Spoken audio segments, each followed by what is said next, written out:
Back for another day. Totally amazing work here, people. Dr. Pepper. So if you follow me over here, these are what I call edges. Now these, edge. Right. Okay, so that lens is gonna come out like an actual lens. I know. Anyways. Gonna watch. This one is also gonna, well, it's already kind of like it, but anyways. Totally doing a lot of work. Okay. While those are running, let me tell you a joke. Why do dads bring extra socks to golfing? In case they get a hole in one. Okay, anyway. So as you see, we got two lenses that just come out.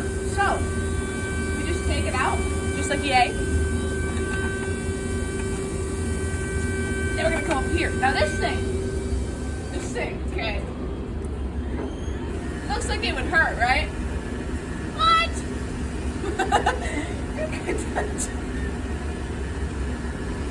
So you're just gonna. Hello. Gotta nice and neatly scrape it across here. Okay, that's gonna make it so it's not gonna be sharp, so you don't hurt yourself or the frame.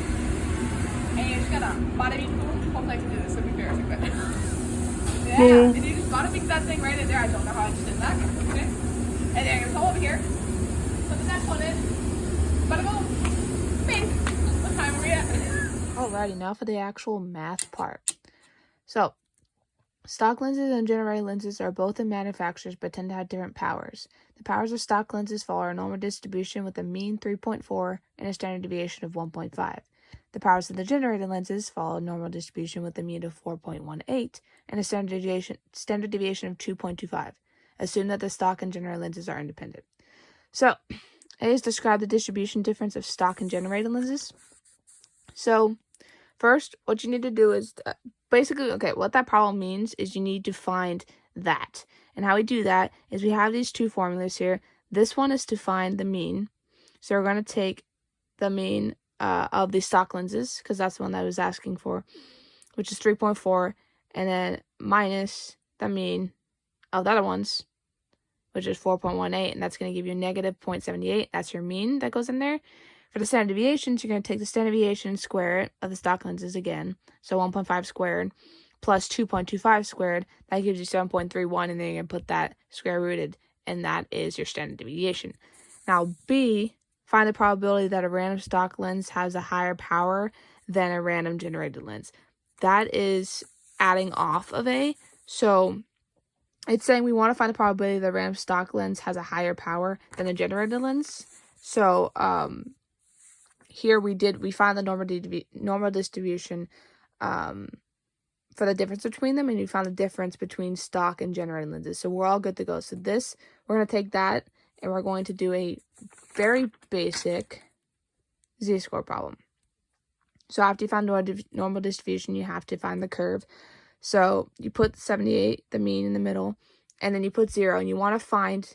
The reason why we shade to the right is because we want to find stock lenses with a higher power. So since we're finding the ones with the higher, we go to 0 and we shade to the right. That's showing all the stuff that's higher. Then you're going to make your problem 0. And I put plus 0.78 because it would be 0 minus a negative. And minus a negative is just the same as adding. So I just put 0 plus 0.78 divided by the standard deviation right there. You get 2.2885. Then normal CDF, and you put 10 because you're shading to the right. You get 0.3865, and then the last thing to do is put your answer in context, and that is the probability of the stock lens having a higher power than generated lenses.